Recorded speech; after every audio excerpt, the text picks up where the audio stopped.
welcome in to the Fat Beans Roasting Laboratory, the Wednesday show. We're going to be doing a new type of coffee from my random grab bag of green beans. Just to give you a little history of that, I bought 8 just at random, different origins, different processes, different countries. And what I do is I roast half, taste it, and then I roast the other half at a different level just to get experience as many different origins and processes as I possibly can. These really make for unique shows because we're constantly doing different things that I've never done before.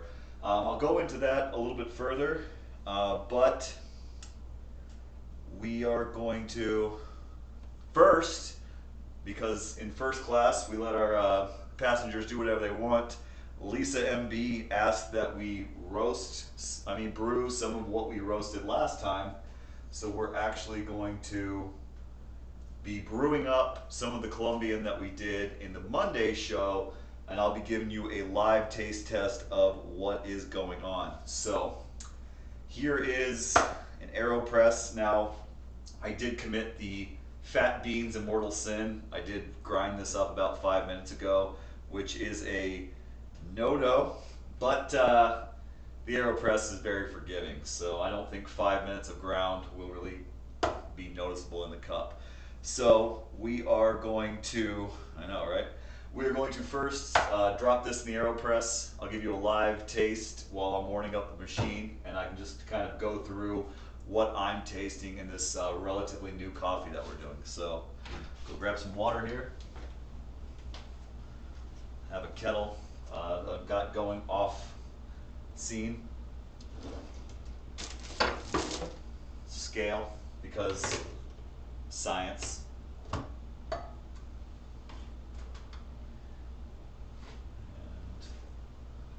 just go ahead. So what I'm going to do now at another time, but I'm just going to do a really quick brew here for you, just to show how flexible the AeroPress is and just how quick it is. So just putting 150 grams of water in here. I'm going to let it sit and bloom for 30 seconds. I'm also going to agitate it just enough that all the grounds get wet.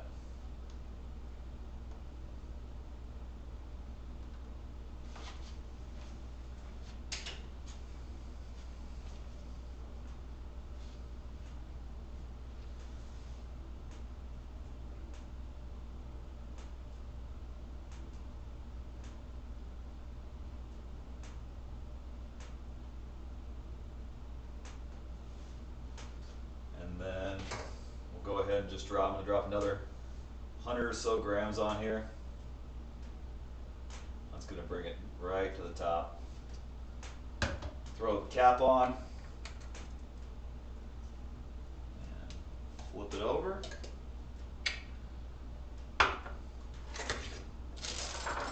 Press it down. Just medium to light pressure on the press.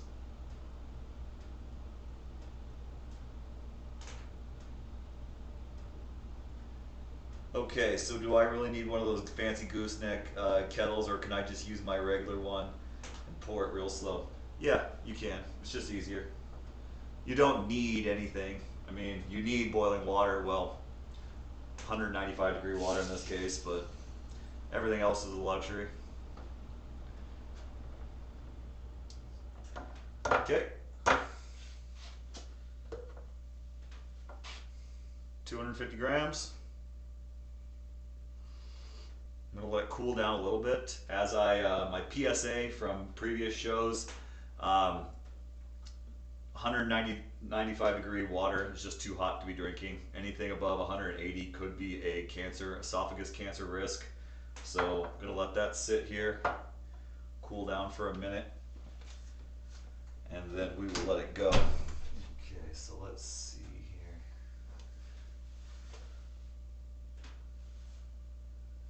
Yeah, you do need the 18th century German kettle. We don't need not McDonald's lawsuit situation around here, right? So, shout out to my brother who bought this for me. It is pretty trendy on Instagram. It's the Keep Cup. It's essentially it's what you would be like a paper cup from a coffee shop, but it's just glass. It has a little bit of a recycled cork border here. It's pretty cool.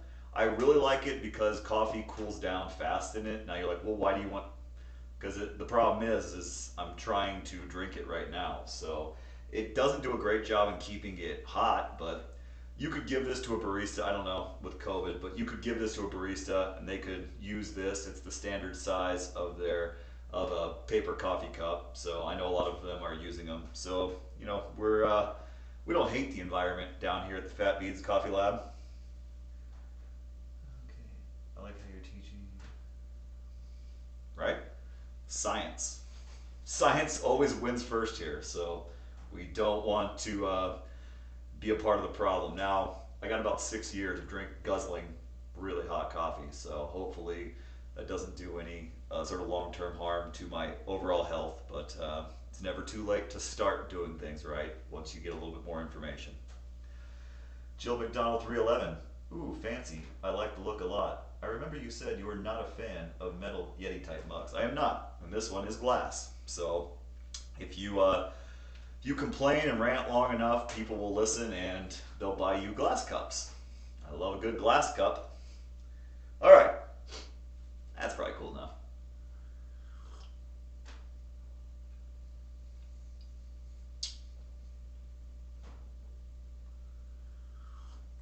It's pretty good. So the immediate taste that I'm getting from this is kind of a walnutty taste, and then the aftertaste is a baker's chocolate. So you're like, what is baker's chocolate? A really, really cocoa-y chocolate. So not like a semi-sweet chocolate. And then this one, and I've really noticed this since all the cups I've drank. I've put about a pound of this away so far.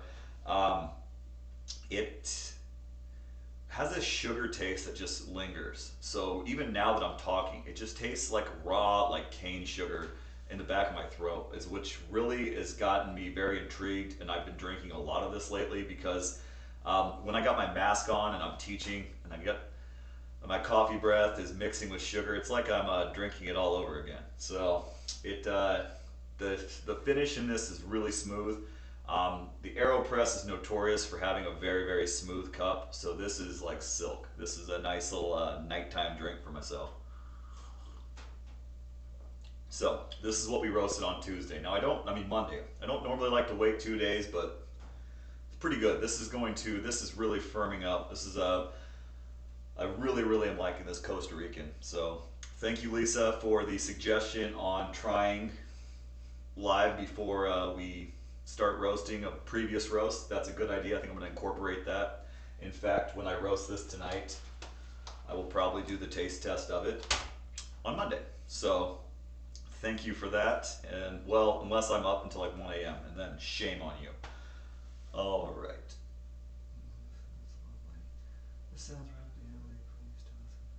Yeah, well, if Jill McDonald 311 can talk herself into coming down to Kansas City for the Super Bowl, which she did last year, so it's kind of good luck. I will put as much coffee in her car as I can roast up, and I will try to distribute to all the Austintonians. Austinites? Austaners? Austones? Austinians? I don't know. Is that like a baker's dozen? Yeah, thanks. It's your one warning. You get one. All right, let's get into it. Say goodbye to the goose.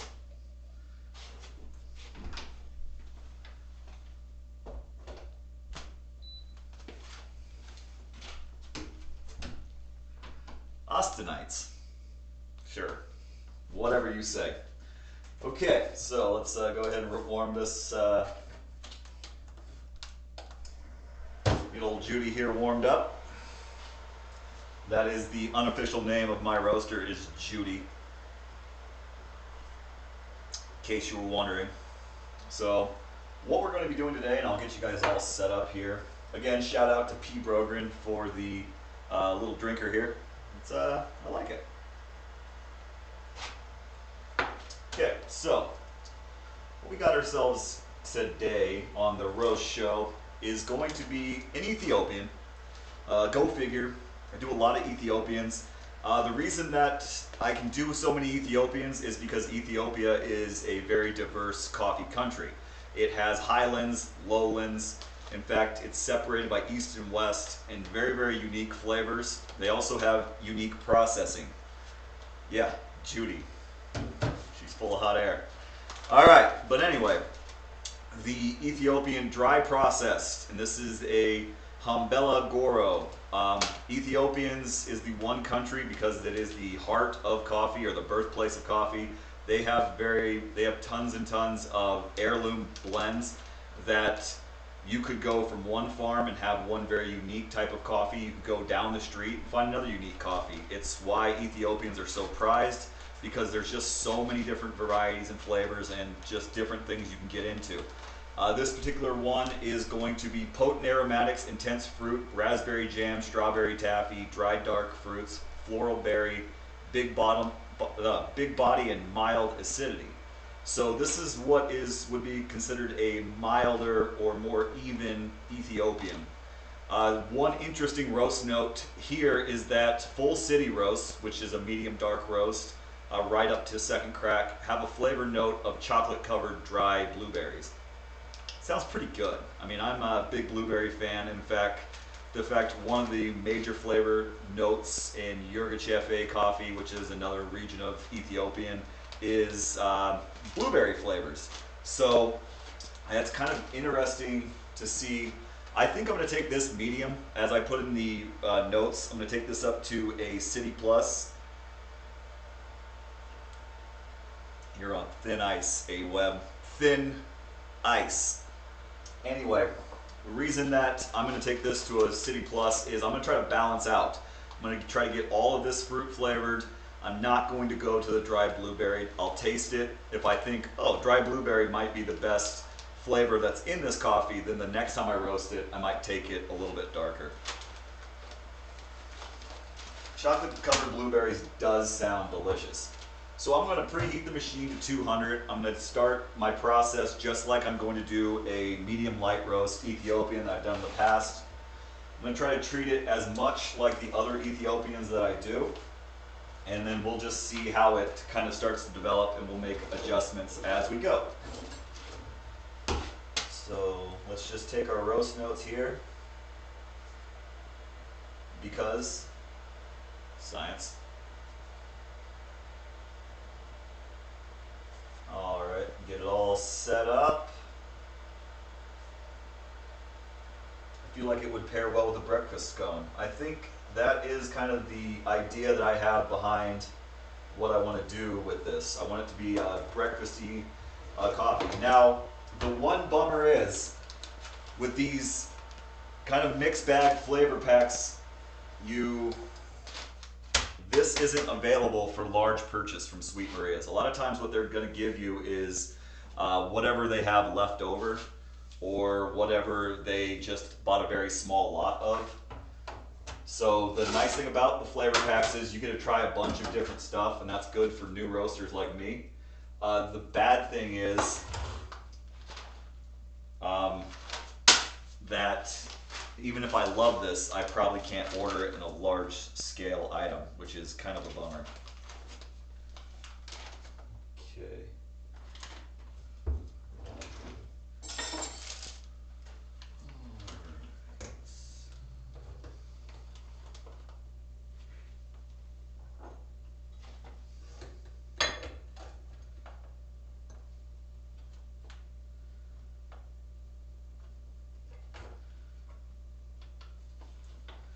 Sorry, I forgot to do a very important prep step here, so.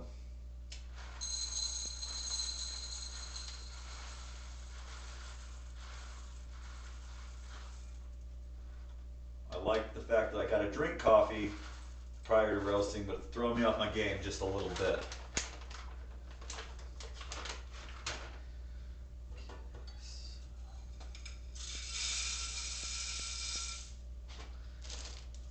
All right, so. Drop this in.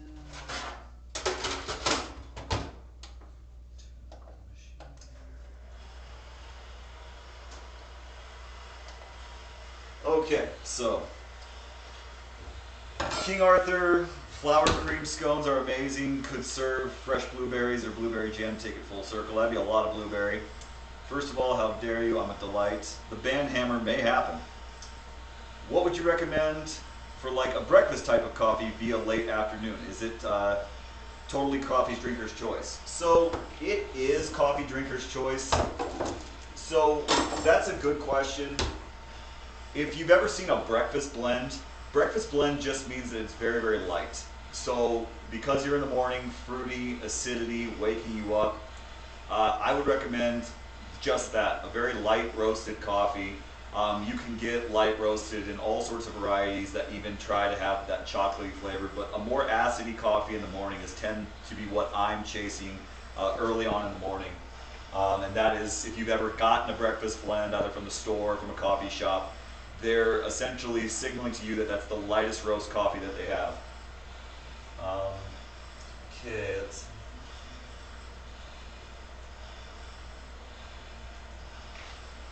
That's not a bad idea, A-Web. So what A-Web said is the show needs a coffee pairing with an assortment of baked goods. We have probably the pie mecca of the Midwest, just 4 or 5 blocks from us. It's called House of Pies. It is top notch, and I have paired many a pie. So next time I have a pie from them, I will bring that in and tell you what pies pair well with what coffees. Good suggestion. Wait, that's not a flip phone you're using. Yeah, you know what? That's probably a story for another day. But the flip phone went down in the glorious flame. Some things, I'm just not old enough or young enough to have a flip phone. As a father of 2, the way that I was using my flip phone got me in too much trouble. So the flip phone is no more.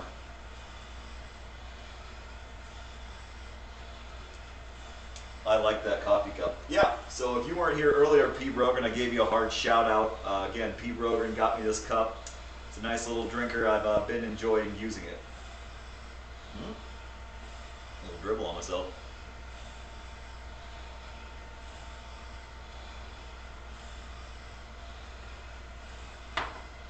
Do that on 314. Okay, Audrey. Julie, get her out of here.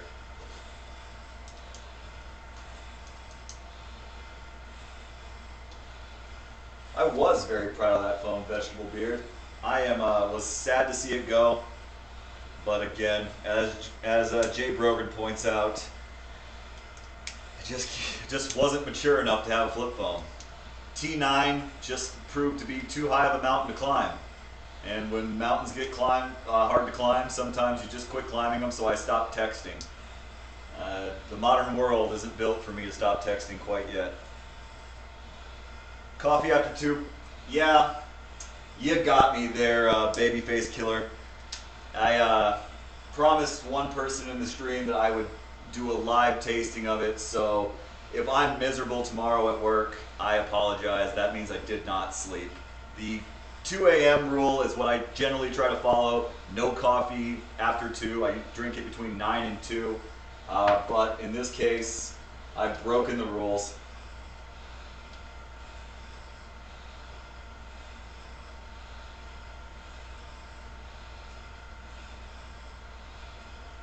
All right, pie on pie day it is. So you win this round.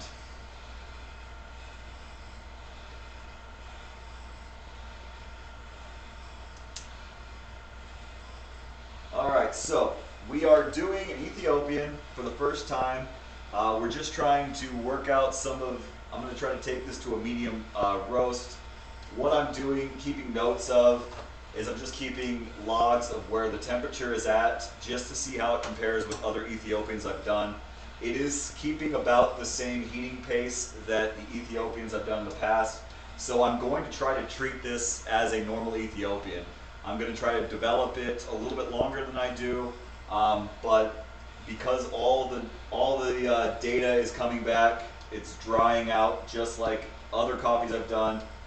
I'm not going to treat it like it's a different coffee, more so that it's just a run-of-the-mill Ethiopian. We'll try to see if we can get something good out of it.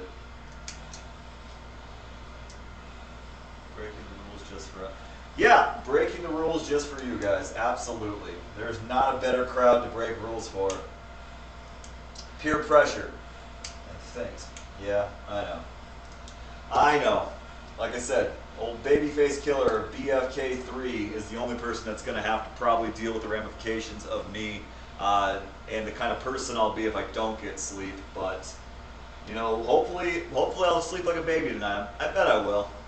Just how the last couple of nights have gone, I bet I'll sleep pretty good, and then we'll turn that into a normal installment of the roast show.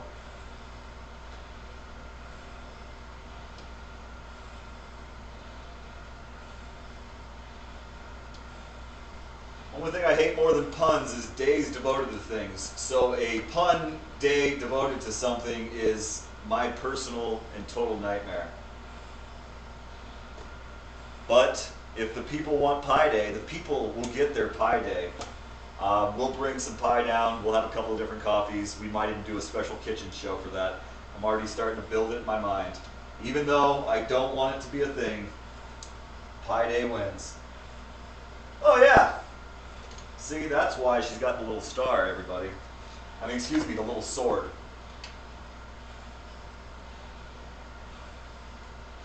Gotta keep me honest with the bean cam. Bean cam. People have spoken.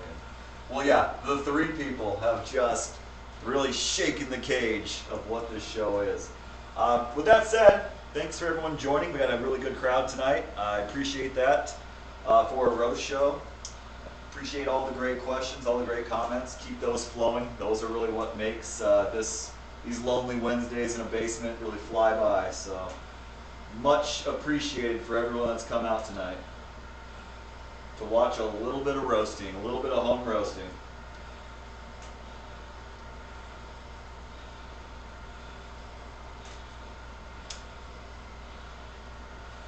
I do like the roll that beautiful bean footage. So if you see me forget in the future shows, just a simple roll that beautiful bean footage I think is locked and stocked as a great Fat Beans Roasting Lab inside joke.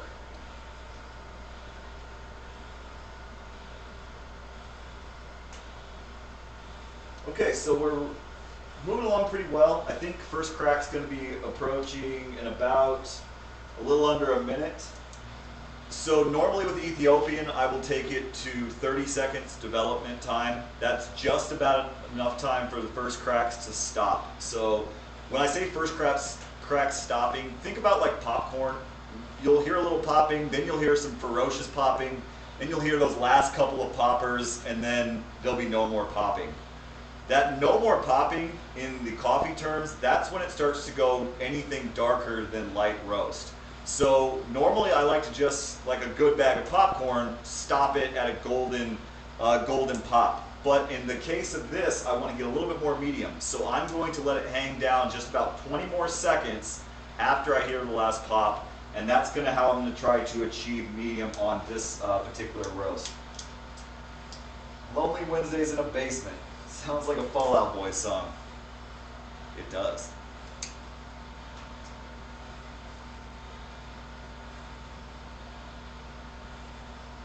RTBBF. I can see it now. That's gonna catch on, Vegetable Beard. That has got legs. RTBBF. Can you nosh roasted beans? Does that taste good? That's a good question, A-Web. You can eat roasted beans. It is the purest way to get a quick flavor note of what the coffee is. In fact, the roasting professionals are notorious for just throwing beans in. It can tell you how light it's roasted, how dark it's roasted, how much acidity it has, simply by tossing it in your mouth. It's not recommended. It's not like incredibly tasty, but it's not bad either. You'll see me, if you kind of catch me in off cam, if I've never done something before, you'll see me do it tonight. I'll throw a bean, roasted bean, crunch it down. So Early popping is taking place, so we'll keep a note on that. We should be there. It is lagging a little bit, not a huge deal. It's right around 9 minutes and 30 seconds, but I do hope first crack starts relatively quickly, and there we go, it's starting to crack. Tasted lice roast and decided you want to try medium roast flavor. Could you just toss it back in the roaster a little bit longer? No. It's like cake. It's like any cooked item. It's once it's done roasting, whatever, like all the things that are happening, it's gone. Once it's roasted, it's roasted. That's what you got. So even if you were to under roast it, you got to deal with what you have. And over roasting, it kind of corrects itself. It'll light on fire eventually. But no, you don't get the luxury of just tossing it back in. Once you have it roast, just like you can't throw popcorn back in a popcorn maker once it's already popped. You can't throw it back in the microwave and get those last bits to pop. Whatever you get, by the time you cool it down, that's what you get. Okay, so we're into our cracks. I'm going to let this work out here for a minute.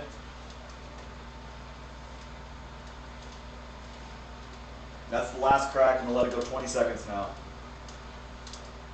We'll still chat a little bit.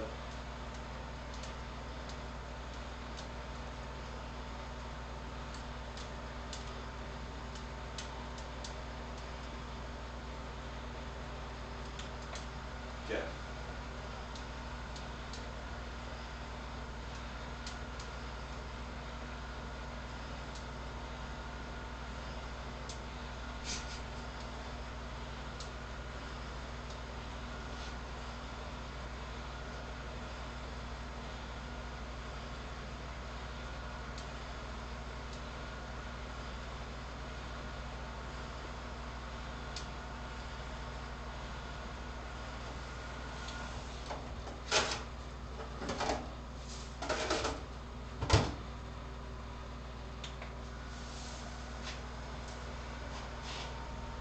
Go.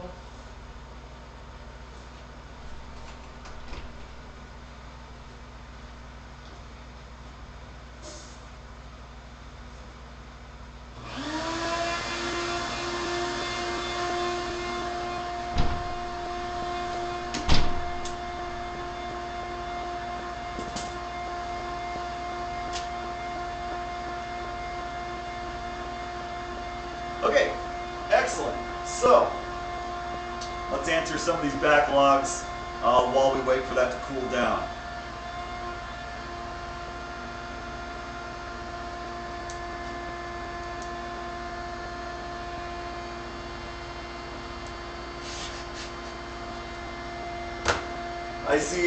I have thrown coffee back, I've thrown popcorn back in, worked okay, only set a bag of fire once.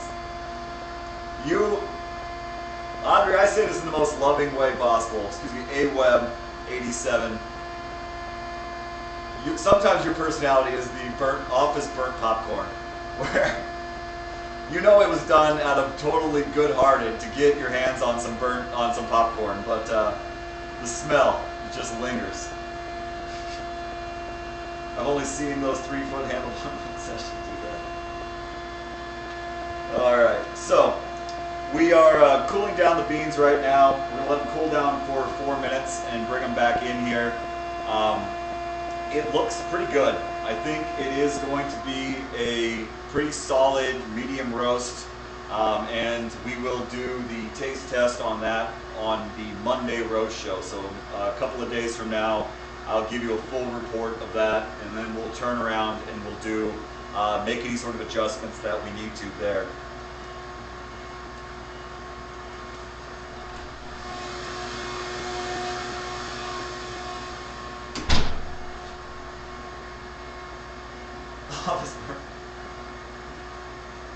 Well, that's pretty savage, but I meant it with all love and endearing and respect. I think the reason I say that, and I think Vegetable Beard really put it on, is that I think she's done that multiple times at her place of work. So that is the only reason I bring that up. All right, so let me go grab the beans real quick, give you guys a look at those.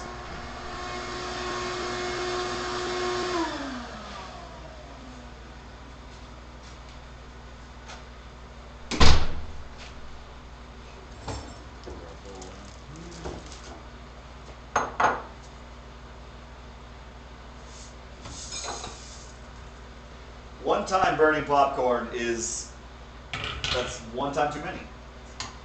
It's the mortal, I mean, I guess the only thing worse than burning popcorn at work would be burning a bag of popcorn and then putting it out with a fish would be the only worst thing you could do as far as workplace taboos. But I think I think burning popcorn is the epitome of bad news. So, anyway, take a look, tell me what you think. This is the Ethiopian. Now, you will notice a little bit of red coloration there. That is notorious in Ethiopians that are dried. That red coloring is a byproduct of the red cherry. So, give you kind of a look. Let's see, so, give you some science here. This outside area is the cherry. In dry process, what is taking place is they are just letting this part fall away, dry off in the sun and fall away. The residue or that red is going to be left. So it is going to be a little bit more red, but you can see that it is moving a bit from the light, and we got a pretty good medium roast here on this. Looks gorgeous. Yeah, I'm really pleased with how this turned out. This looks very familiar to the Ethiopians I've done in the past, and it is just a shade darker. So hopefully we're able to manipulate some of those flavors.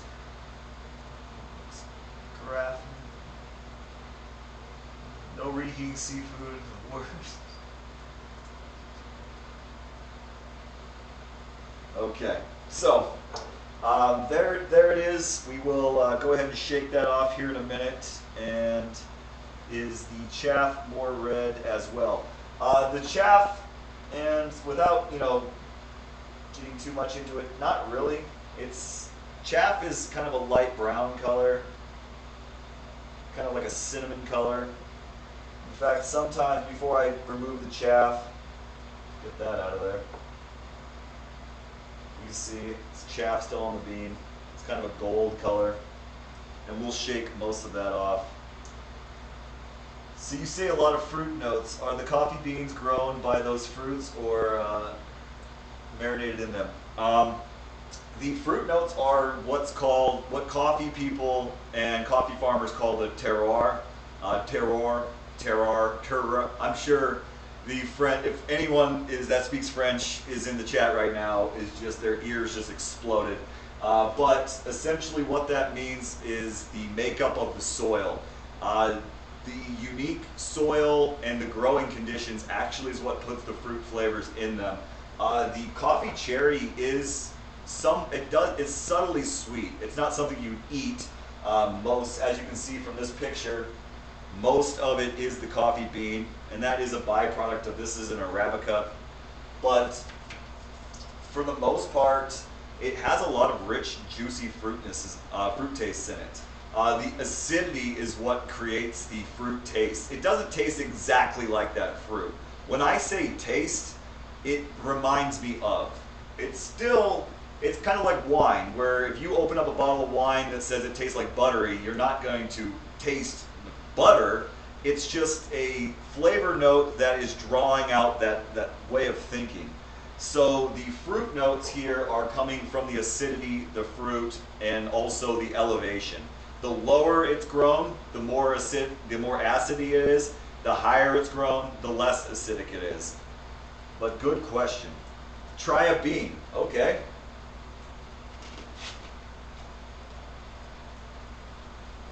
Compared to other Ethiopians, it was very muted at the front.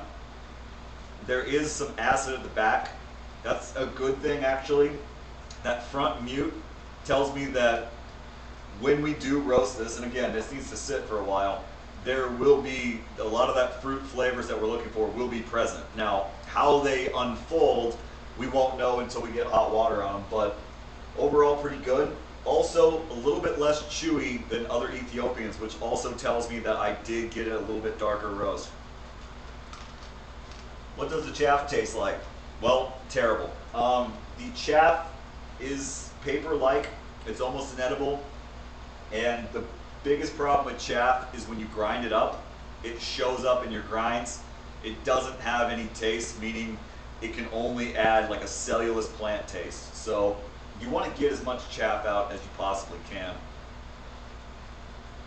Terroir is the Fredericksburg peaches are so great, and the fruit grown in Houston tastes like petroleum. Yeah, that is actually, there's a lot that goes into that.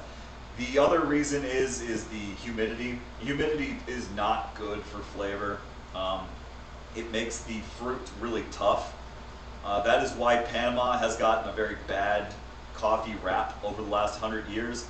There are some coffee farmers who are doing some really creative stuff with Panama's humidity. You know, changing up, smaller, trying to find more, you know, searching for the highest possible elevations possible. But humidity is not, it's not good eats, as they say. So that, and yes, Houston soil probably has a radioactive content of like Chernobyl. Okay, that's a great analogy. Random person is dead. All right, well, I hope you guys can work that out between the two of you. Okay, so let's talk a little bit about what we got coming up. Thank you to Jill McDonald 311. She was able to pass along some ideas to us last time, and I think I've settled on what I want to do for Saturday's show.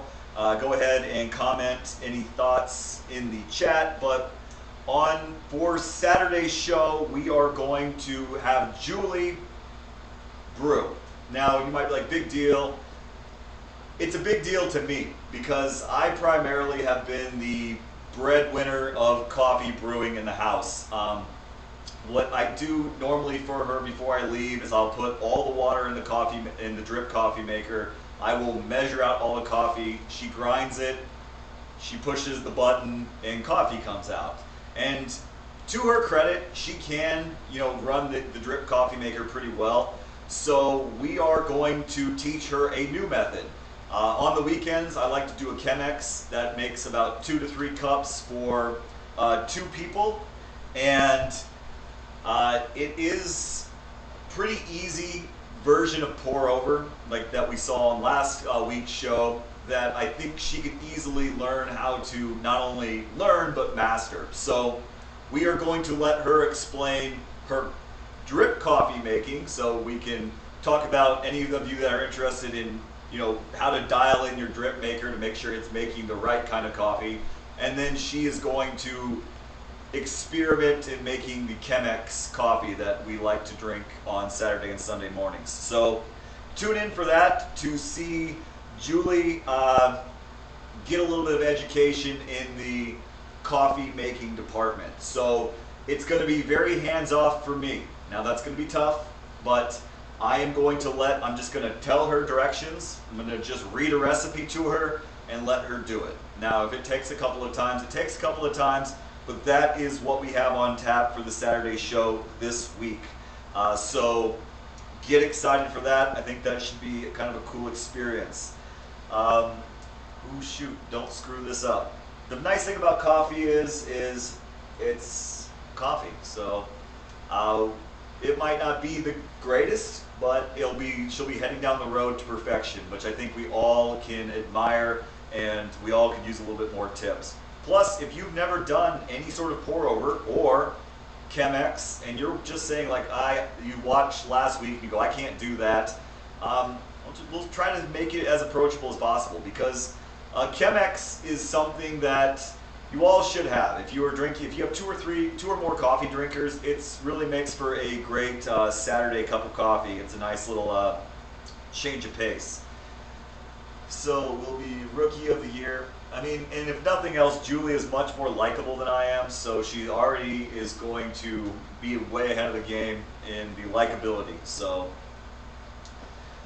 is that like a technical challenge recipe or a regular cookbook recipe? It will be a regular cookbook recipe. It's not going to be anything complicated. It's just going to be this much, this much, this much time. We're not going to judge her on her circles or anything. In fact, maybe just for you, Vegetable Beard, I might not even give her the gooseneck. I might just give her a regular kettle so that she doesn't feel the need to, spin around, do all that nonsense. Okay, can she win Star Roaster? I mean, in our house, yeah. Will it be a showstopper? Yes. Maybe I'm the real coffee talent. I mean, here's the thing. And I don't want, even explaining it, I don't want to mansplain anything, but it's been proven scientifically that women have better taste buds than men. They have more, and they're more well tuned. So if a person was going to be able to dial in perfect taste, it would probably be more likely be Julie than myself. So because she has a better taste and she can incorporate that with her sense of smell, in all purpose, she's probably the one that should be brewing all the coffee. So that is definitely will. Maybe we've got the hidden talent we don't even know. True that. Go Julie. Yeah. So go Julie indeed. So Julie will be the star focus of the Saturday show. I will just be running idiot in the background, and I think that is probably the best place for me to be in these shows. I think that's really where my talent lies. So, women are better than men. Brian, sure. Go ahead and stitch that up however you want. Yes, women are better than men. That's stuff. All right, love the GBBO reference. Yep. All right. Okay, well, let's see if there's anything else we got. We're approaching right about 45 minutes, which I don't do that on purpose. It just seems that 45 minutes is the old, I think it's the gas button for most of us. If you got any questions, go ahead and throw those in the chat. We'll, time for the shaking. Yep, time to play the swan song, which somehow has unofficially become me shaking down the coffee, which, now that I think about it, it's a great way to cap this whole experience off. All right, so a couple more thoughts, and we will do a State of Fat Beans Coffee Labs on Saturday as well, just to give you an idea of what's going on with me, what's going on with what kind of Julie's opinions of things.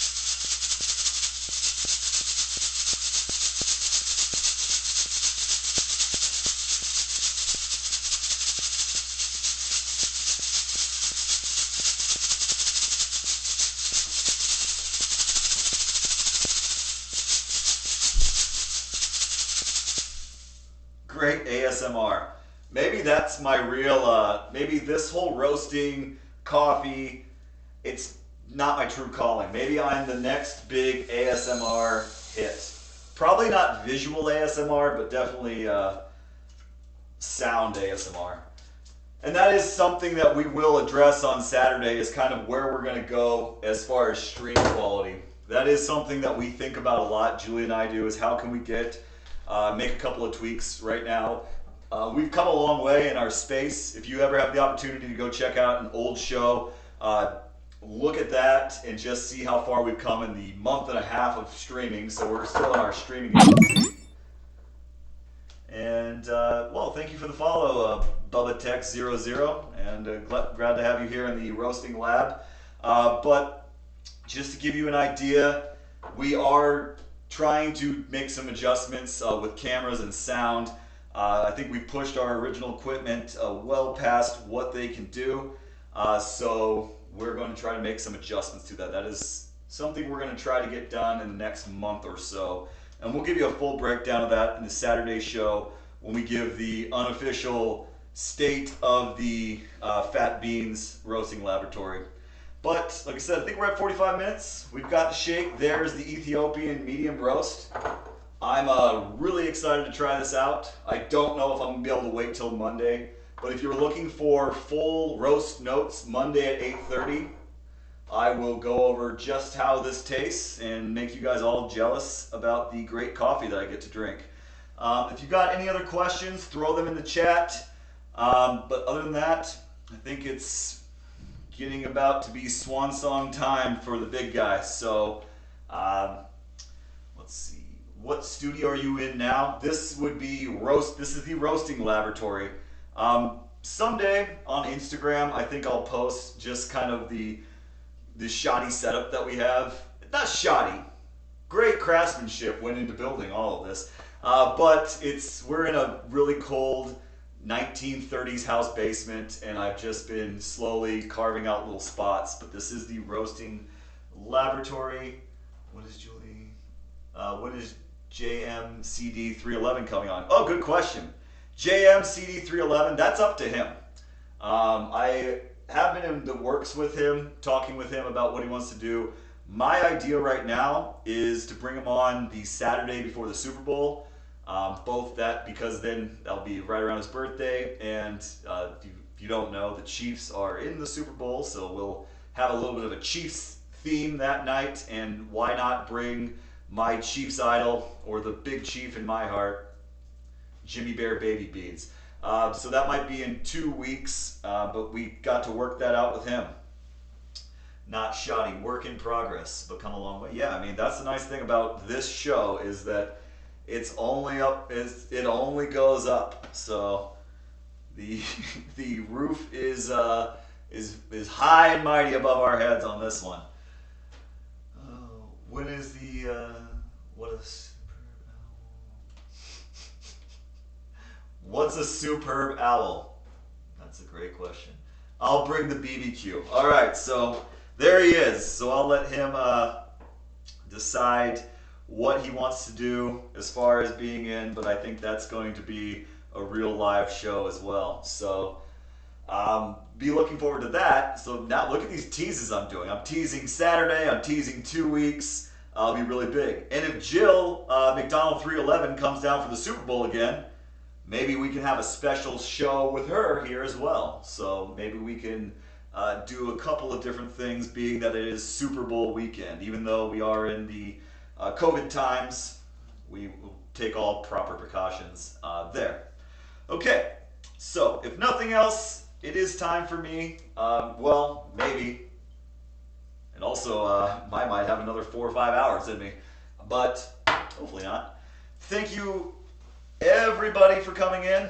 I appreciate all the support. This works a lot better because you guys are here, so thank you very much. This isn't anything without you guys, so whether you're watching or contributing or really anything, thank you for everything you guys do in supporting this and just chatting with each other.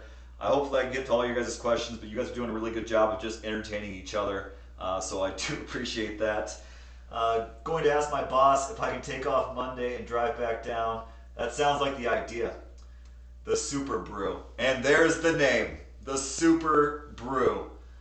Alright. Fan of that. Thank you for the show. Alright, so I will hopefully see you guys all on Saturday for Julie's big lesson.